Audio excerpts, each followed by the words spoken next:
அஸ்ஸலாமு அலைக்கும் வரஹ்மத்துல்லாஹி வபரகாத்து. அல்ஹம்துலில்லாஹி ரபில் ஆலமீன் வஸ்ஸலாத்து வஸ்ஸலாம் அலா அஸ்ரஃபில் அம்பியாய் முர்சலீன் நபியனா முஹம்மத் வ ஆலிஹி வசாபிஹி அஜ்மயின் அம்மாபாத். கண்ணியத்துக்குரிய எல்லாம் அல்ல அல்லாஹ் ஜல்லசானு தாலாவின் நல்லடியார்களே, அன்புக்கினிய சகோதர சகோதரிகளே, பிரமத அன்பர்களே, நண்பர்களே, உங்கள் அனைவரின் மீதும் அந்த ஏக இறைவனுடைய சாந்தியும் சமாதானமும் என்றென்றும் நிலவ பிரார்த்திப்பதோடு நான் சங்கை அப்துல் அஜீஸ். அல்லாஹ்வுடைய அருளால் அனைவரும் மிக நலமாக இருப்பீர்கள் என்று நம்புகிறேன். அல்ஹம்துலில்லாஹ், எல்லா புகழும் அல்லாஹ்வுக்கு. இது இறுதி நாளின் நம்பிக்கைகள் சம்பந்தமான தொடர் காணொலியில் பாகம் 8. இந்த காணொலியில் அமானிதம் பேணுவதின் அவசியம் சம்பந்தமான சில விஷயங்களை நாம் பார்க்க இருக்கிறோம். ஏனென்று கேட்டால், இன்றைக்கு நாம் வாழக்கூடிய இன்றைய சமூகத்தில் இருக்கக்கூடிய இஸ்லாமியர்களும் சரி, இஸ்லாம் அல்லாதவர்களும் சரி, இந்த அமானிதம் என்ற ஒன்றை யாரும் பேணுவதே கிடையாது. அதை பற்றி எந்த ஒரு கவலையும் கிடையாது, அதில் எந்த ஒரு அக்கறையும் கிடையாது. அது எந்த அளவுக்கு இம்பார்ட்டண்ட்டாக மார்க்கத்தில் சொல்லப்பட்டிருக்குங்கிறத பற்றி கூட நினச்சி பார்க்கறது கூட கிடையாது. மனம் போன போக்கில் வாழ்ந்து கொண்டு இருக்கிறார்கள். அப்போ அமானித பொறுப்பேற்பது சாதாரண விஷயம் அல்ல என்பதை நாம் சரியாக புரிந்து கொள்ள வேண்டும். இஸ்லாத்தில் மிகவும் வலியுறுத்தி கூறப்பட்ட ஒன்று. அதனால் தெளிவாக இந்த அமானிதம் சம்பந்தமான விஷயங்களை நாம் புரிந்து கொள்ள வேண்டும். நீங்கள் புரிந்து கொண்டதோடு மட்டுமல்லாமல் உங்களுடைய குடும்பத்தார்களுக்கு கட்டாயமாக எடுத்து சொல்ல வேண்டும் என்ற ஒரு நல்ல நோக்கத்தில் இந்த காணொலியை உங்களுக்கு முன்வைக்கிறேன். வாங்க காணொலிக்குள்ளே போவோம். அதாவது, அமானித பொறுப்பேற்பது சாதாரண விஷயம் அல்ல. பொறுப்பேற்று கொண்டால் அதை பேணி பாதுகாப்பது மிக மிக அவசியம் என்று இஸ்லாம் நமக்கு போதிக்கின்றது. அதை பற்றி அல்லாஹ் ரப்பல் ஆலமீன் திருமறை குர்ஆனில் சொல்லும் பொழுது, நிச்சயமாக வானங்களையும் பூமியையும் மலைகளையும் நம் கட்டளைகளான அமானிதத்தை சுமந்து கொள்ளுமாறு எடுத்து காட்டினோம். வானங்களையும் பூமியையும் மலைகளையும் நம்முடைய கட்டளைகளான அமானிதத்தை சுமந்து கொள்ளுமாறு அவைகளுக்கு எடுத்து காட்டினோம். ஆனால் அதை சுமந்து கொள்ள அவைகள் அனைத்தும் மறுத்துவிட்டன. அதை பற்றி அவைகள் மிகவும் அஞ்சின. ஆனால் மனிதன் அதை சுமந்து கொண்டான். அமலகுல் இன்சான், மனிதன் அதை சுமந்து கொண்டான். அப்படி சுமந்து கொண்ட அந்த மனிதன், நிச்சயமாக அந்த மனிதன் தனக்குத்தானே அநியாயம் செய்பவனாகவும் அறிவிலியாகவும் இருக்கின்றான். இவ்வளவெல்லாம் எடுத்து சொல்லி அதை அல்லாஹ்விடமிருந்து ஏற்றுக்கொண்டு அதை சுமந்து கொண்ட அந்த மனிதன் எப்படிப்பட்டவனாக இருக்கிறான்? தனக்குத்தானே அநியாயம் செய்யக்கூடியவனாகவும் அறிவிலியாகவும் இருக்கிறான் என்று 33வது அத்தியாயம் 72வது வசனத்தை அல்லாஹ் சொல்லி காட்டுகிறான். ஏற்கனவே இந்த மனிதன் சுமந்து கொண்ட அமானிதம் எது என்பதை பற்றி ஒரு விளக்கமாக ஒரு ஆடியோ இதில் பதிவு செய்திருக்கிறேன். மேலதிக விளக்கத்துக்கு அதை பாருங்கள். ஆக, அமானிதமாக நம்மிடம் ஒப்படைக்கப்பட்ட பொருட்களை திருப்பி தர வேண்டும் என்பதுதான் இறைவனுடைய கட்டளை. மேலும் அல்லாஹ் ரப்பல் ஆலமீன் நம்பி உங்களிடம் ஒப்படைக்கப்பட்ட அமானிதங்களை அவற்றின் சொந்தக்காரர்களிடம் நீங்கள் ஒப்படைத்து விட வேண்டும் என்றும், மனிதர்களுக்கிடையே தீர்ப்பு கூறினால், 2 பேர் சண்டை போட்டுக்கிறாங்களா, 2 குடும்பத்தில் பிரச்சனையாக இருக்கா, அப்படி அதை போய் விசாரித்து அதில் நன்மையை நாடணும்னு நீங்கள் நினச்சா என்ன செய்யணும்?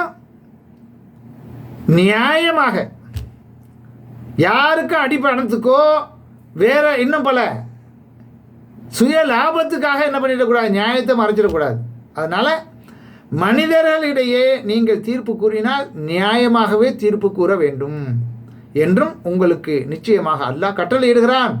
நிச்சயமாக அல்லாஹ் உங்களுக்கு இதில் மிகவும் சிறந்த உபதேசம் செய்கிறான். நிச்சயமாக அல்லாஹ் யாவற்றையும் செவியுறுவனாகவும் பார்ப்பவனாகவும் இருக்கிறான் என்று 4வது அத்தியாயம் 58வது வசனத்தில் அல்லாஹ் சொல்லி காட்டுகிறான். அடுத்து, கடனுக்கு அடமானமாக கொடுத்த அமானித பொருட்களையும் முறையாக பெற்றுக்கொண்டவர்களிடம் திருப்பி தர வேண்டியதின் அவசியத்தை பற்றியும் நமக்கு அதிகமாக இஸ்லாம் வலியுறுத்துகிறது. அதுலேயும் ரொம்ப கவனக்குறைவாக நம்மளுடைய மக்கள் இருக்கிறார்கள். இன்னும் நீங்கள் பிரயாணத்திலிருந்து அந்த சமயம் எழுதுபவனை நீங்கள் பெற்றுக்கொள்ளாவிட்டால், நீங்கள் ஒரு பிரயாணத்தில் இருக்கிறீங்க, அந்த நேரத்தில் எழுதுபவர்களை, ஏன்னா கடன் கொடுத்தா எழுதி கொள்ளணும்னு சொல்லி இஸ்லாம் நமக்கு சொல்லித்தருது. அதையும் நம்ம இப்போ யாருமே ஃபாலோ பண்ணுறது கிடையாது இல்லையா? அப்போ பிரயாணத்தில் இருக்கும்போது யாரும் கூட இல்லைன்னு சொன்னால் என்ன, கடன் பத்திரத்துக்கு பதிலாக ஏதேனும் ஒரு பொருளை கடன் கொடுத்தவன் அடமானமாக பெற்றுக்கொள்ளலாம். புரியுதா? கடன் கொடுக்கல் வாங்கலாக இருந்தால் எழுதி கொள்ள வேண்டும், 2 பேரை சாட்சி ஆக்கிக்கணும். 1000 ரூபா நான் கொடுக்குறேன்னா இன்ன தேதியில் நான் தருவேன் அப்படிங்கிற அந்த உத்தரவாதத்தோடு 2 பேரை சாட்சி ஆக்கி எழுதி வாங்கி கொள்ள வேண்டும். யாருக்கு நான் கொடுக்குறேனோ அவங்க எழுதி தரணும். அப்படி இது பிரயாணத்தில் இருக்கும். இப்போ ஒரு ஊரை விட்டு வெளியூருக்கு போயிருக்கிறோம். அந்த மாதிரி நேரத்தில் என்ன, எழுதி கொள்வதற்கு யாரும் இல்லை, தெரிஞ்சவங்க இல்லை. அப்படிப்பட்ட நேரத்தில் கடன் கொடுக்குறதா இருந்தால் என்ன பண்ணணும், ஏதாவது ஒரு பொருளை அடமானமாக வாங்கிக்கணும். 1000 ரூபா நான் கொடுக்குறேன்னா அந்த 1000 ரூபாய்க்கு பெருமானம் உள்ள ஏதாவது ஒரு பொருளை நான் வாங்கிக்கிட்டு அந்த பணத்தை கொடுக்கணும். என்ன, அடமானமாக பெற்றுக்கொள்ளலாம். இந்த ஒரு காரணத்துக்காக இதையும் சரியாக நம்ம புரிந்து கொள்ளணும். எதுக்காக அல்ல இப்படி சொல்கிறான், நமக்கு பெற்றுக்கொள்வதற்கு, அதாவது எந்த ஒரு தெரிஞ்சவங்க இல்லை, எந்த உத்தரவாதமும் இல்லை அப்படின்னு சொல்லி இருந்தால் நீங்கள் ஏதாவது ஒரு பொருளை அடமானமாக வாங்கிக்கங்க அப்படின்னு நம்ம வாங்கிக்கிறோம். சரி, உங்களில் ஒருவர் மற்றவரை நம்பி இவ்வாறு ஒரு பொருளை அடமானமாக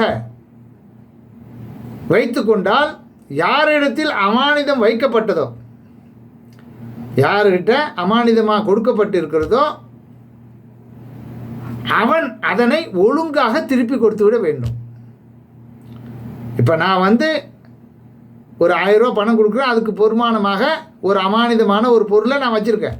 அப்படிப்பட்ட அந்த பொருளை கண்ணும் கருத்துமாக பாதுகாத்து நான் கொடுத்த தொகை திருப்பி தந்த உடனடியாக திருப்பி ஒப்படைத்து விட வேண்டும். அவன் தன் இறைவனாகிய அல்லாஹுவை அஞ்சு கொள்ளட்டும். அன்றையும் நீங்கள் சாட்சியத்தை மறைக்க வேண்டாம். எவன் ஒருவன் அதை மறைக்கிறானோ நிச்சயமாக அவனுடைய இருதயம் பாவத்திற்குள்ளாகிறது. இன்னும் நீங்கள் செய்வதை எல்லாம் அல்லாஹ் நன்கு அறிந்தவன் என்று 2வது அத்தியாயம் 283வது வசனத்திலையும் அல்லாஹ் வலியுறுத்தி கூறுகிறான். அப்போ இவைகளை எல்லாம் சரியாக நம்ம புரிந்து கொள்ள வேண்டும். அமானிதமாக பெற்ற அந்த பொருளை கண்டிப்பாக பாதுகாத்து உரியவரிடம் ஒப்படைக்க வேண்டும் என்பதில் மிக கவனமாக இருக்கணும். அடுத்து, அமானித பொருட்களை திருப்பி தராமல் இருப்பது நம்பிக்கை மோசடி என்று அல்லாஹ்வின் தூதர் ஸல்லல்லாஹு அலைஹி வஸல்லம் அவர்கள் நமக்கு அறிவுறுத்துகிறார்கள். எப்படி? இதோ நபி ஸல்லல்லாஹு அலைஹி வஸல்லம் அவர்கள் கூறினார்கள், நிச்சயமாக உங்களுக்கு பின் ஒரு சமுதாயத்தவர் வர இருக்கிறார்கள். நம்மளை தான் சொல்லியிருப்பாங்கன்னு நினைக்கிறேன். என்ன, இது ஒரு முன்னறிவிப்பு செய்கிறாங்க. அவர்கள் நம்பிக்கை மோசடி செய்வார்கள். அந்த அன்னைக்கு வாழ்ந்த மக்களை பார்த்து நபி ஸல்லல்லாஹு அலைஹி வஸல்லம் சொல்கிறாங்க, நிச்சயமாக உங்களுக்கு பின்னால் ஒரு சமுதாயத்தவர்கள் வர இருக்கிறார்கள். அவர்கள் நம்பிக்கை மோசடி செய்வார்கள். அவர்களிடம் எதையும் நம்பி ஒப்படைக்கப்படாது. அவர்கள் சாட்சியாக இருக்க தாமாகவே முன் வருவார்கள். ஆனால் சாட்சியம் அளிக்கும்படி அவர்களை யாரும் கேட்க மாட்டார்கள். அவங்களாம் வந்துடுவாங்க தன்னாலே, இல்லை தானாக முன் வந்து நான் சாட்சி சொல்கிறேன் அப்படிங்கிற மாதிரி வருவாங்களாம். அதை நிறைவேற்ற மாட்டார்கள். அவர்களுக்கிட்டேயே பருமனாக இருக்கும் தொந்தி விழும் நிலை தோன்றும். அப்போ உழைக்காமல் இந்த மாதிரி சுரண்டி திங்கிறவனுங்களுக்கு என்ன ஆகும்? திண்டு பெருத்து கிடக்கும் இல்லையா? இப்படி நபி ஸல்லல்லாஹு அலைஹி வஸல்லம் அவர்கள் இந்த செய்தியை நமக்கு முன்னறிவிப்பாக தருகிறார்கள். அடுத்து, அமானித மோசடிக்கும் முனாஃபிக் தனத்திற்கும் உள்ள உறவு பற்றியும் நபி ஸல்லல்லாஹு அலைஹி வஸல்லம் அவர்கள் கூறுகிறார்கள். நயவஞ்சகனின் அடையாளங்கள் 3. அவன் பேசினால் பொய் பேசுவான், அவன் வாக்களித்தால் அதற்கு மாறு செய்வான், நம்பிக்கை வைத்தால் அதற்கு அவன் மோசடி செய்வான் என்று புகாரில் சொல்லக்கூடிய செய்தி இருக்குது.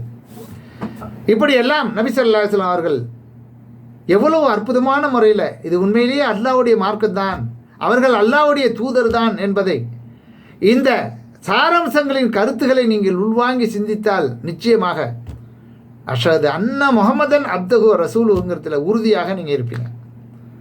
சரியா? மேலும் நபி ஸல்லல்லாஹு அலைஹி வஸல்லம் சொல்கிறாங்க, பொறுப்பு ஒரு அமானிதம். ஏதாவது ஒரு விஷயத்தில் பொறுப்பேற்று கொண்டால் அதுவும் அமானிதம், அதையும் அப்படியே நிறைவேற்ற வேண்டும் என்பதை பற்றி அல்லாஹ்வின் தூதர் ஸல்லல்லாஹு அலைஹி வஸல்லம் அவர் ஒரு நிகழ்ச்சி பாருங்கள். அல்லாஹ்வின் தூதரே, தாங்கள் என்னை ஏதாவது ஒரு பணியில் அமர்த்தக்கூடாதா என்று நான் கேட்டேன். ஒருவர் என்ன பண்ணுறாரு, நபி ஸல்லல்லாஹு அலைஹி வஸல்லம் அவர்கள்ட்ட எனக்கு ஒரு வேலை கொடுங்க, ஏதாவது ஒரு பணியில் என்னை அமர்த்துங்க அப்படின்னு சொல்லி கேட்குறாங்க. நபி ஸல்லல்லாஹு அலைஹி வஸல்லம் அவர்கள் தங்களுடைய கையை எனது தோள் பட்டையில் அடித்துவிட்டு, இப்படி செல்லமாக ஒரு அடி ஒன்று அடிச்சுட்டு, அவர் அந்த சஹாபியோட பேர் அபுதர். அபுதரே, நீர் பலவீனமானவர், ஆகவோ அதுவோ அதாவது அமானிதமோ யார் அதை கையாள வேண்டிய முறைப்படி கையாண்டு தன் மீதுள்ள கடமையை நிறைவேற்றுகிறாரோ அவரை தவிர மற்றவர்களுக்கு மறுமை நாளில் அது இழிவாகவும் கைசேதமாகவும் இருக்கும் என்றும் கூறினார்கள். எனக்கு ஏதாவது வேலை கொடுங்க அரசாங்கத்தில் அப்படின்னு சொல்லி வந்து கேட்குறாங்க. அதுக்கு அவங்க தோளில் தட்டி கொடுத்து என்ன பண்ணுறாங்கன்னா, அபுதரே, அதுக்கு நீ தகுதி படித்தவர் இல்லை, இது அமானிதமான வேலைகள், இது பயங்கரமான ஒரு பொறுப்புரியதாகும், சரியா? அது உன்னால் நிறைவேற்ற முடியாது. அதை நிறைவேற்ற முடியாமல் என்ன ஆகிடும், மறுமை நாளில் மிகப்பெரிய ஒரு இழிவாகவும் கைசேதமாகவும் அது ஆகிவிடும், அதனால் அது வேணாம் உனக்கு அப்படின்னு சொல்லி நபி ஸல்லல்லாஹு அலைஹி வஸல்லம் அவர்களை தட்டி கொடுத்து இதை மறுக்கிறாங்க. என்ன, இந்த செய்தியை நீங்கள் புகாரில் 2651வது ஹதீஸாகவும் பார்க்கலாம். இப்படி நிறையா செய்திகள் இருக்குது. அடுத்து மக்களிடமிருந்து அமானிதம் அகற்றப்படுவது குறித்து நபி ஸல்லல்லாஹு அலைஹி வஸல்லம் அவர்களின் முன்னெச்சரிக்கைகள் பல இருக்குது. அதில் சிலவற்றை பார்ப்போம். அல்லாஹ்வின் தூதர் ஸல்லல்லாஹு அலைஹி வஸல்லம் அவர்கள் கூறினார்கள், விரைவில் ஒரு காலம் வரும். எப்படிப்பட்ட காலம்? அப்போது மக்களில் சிறந்தவர்கள் இந்த உலகை விட்டும் அகற்றப்பட்டு இழிவானவர்கள் மட்டும்தான் எஞ்சியிருப்பார்கள். அப்படி ஒரு காலம் வருமா? நல்லவர்கள் யாருமே இருக்க மாட்டாங்களாம். என்ன, இந்த மாதிரி திகிர்தாளம் செய்யக்கூடியவர்கள் தான் இருப்பாங்களாம், இல்லையா? அவர்களுடைய உடன்படிக்கைகளும் அமானிதங்களும் அவர்களின் அக்கறையின்மையால் அதில் அவர்கள் பொறுப்பற்று இருப்பதனால் சீர்கட்டு கருத்து வேறுபாடுகளும் கொள்வார்கள் என்று கூறி நபி ஸல்லல்லாஹு அலைஹி வஸல்லம் அவர்கள் தம்முடைய விரல்களை கோர்த்து அவர்கள் இவ்வாறு நல்லவருக்கும் தீயவருக்கும் வித்தியாசம் இல்லாமல் இருப்பார்கள். எப்படி இருப்பாங்கன்னா, இப்படி இருப்பாங்களாம். எப்படி? அவங்க நல்லவங்களா கெட்டவங்களா எந்த ஒரு வித்தியாசமும் தெரியாதான், அந்த அளவுக்கு மாறி இருப்பாங்களாம் என்று கூறினார்கள். அப்போது மக்கள், அல்லாஹ்வின் தூதரே, அப்போது நாங்கள் என்ன செய்ய வேண்டும்? அப்படிப்பட்ட ஒரு நிலை வரும்போது, அப்படிப்பட்ட மனிதர்களை நாங்கள் காணும்போது நாங்கள் என்ன செய்யணும் அப்படின்னு கேட்குறாங்க.